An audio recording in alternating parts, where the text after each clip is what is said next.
At kabilang din daw ba ang maayos na healthcare system para sa mga Pilipino sa mga nais palawigin ni Senator Bato de la Rosa? Alamin natin sa Siyasat Presents DWIZ Track Record Report. DWIZ, curious lang ako. Ang madalas ko kasing naririnig ay ang mga layunin ni Senator Bato de la Rosa para sa public security. Pero may ginawa na rin ba siya para sa kalusugan ng mga Pilipino? Talaga bang may nagawa na siya sa bayan? Alamin, iboto ang tama, itama ang boto. Siyasat presents DWIZ Track Record.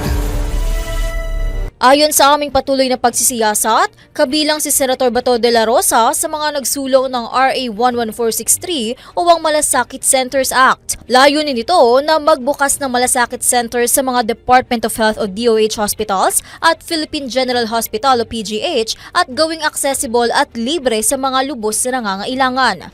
Ito ay upang magsilbing one-stop shop para sa mga pangangailangang medikal ng mga mahihirap na Pilipino na kung saan ay maaari rin sila makatanggap ng financial assistance. Binibigyang prioridad din ito ang mga nakatatanda dahil nakasaad sa batas na ang bawat malasakit center ay marapat lamang na magkaroon ng lane na eksklusibo para sa mga senior citizen. Isa lamang ito sa mga hakbang na isinagawa ni Senator Bato de la Rosa na mayroong kaugnayan sa pagpapaganda sa sistema pagdating sa pagtugon sa mga pangangailangang medikal ng mga Pilipino.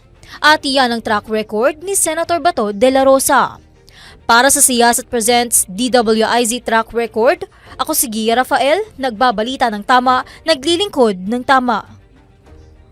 Ngayong alam mo na gawa na ng listahan ng iboboto mo. Iboto ang tama, itama ang boto. Siyasat presents DWIZ Track Record.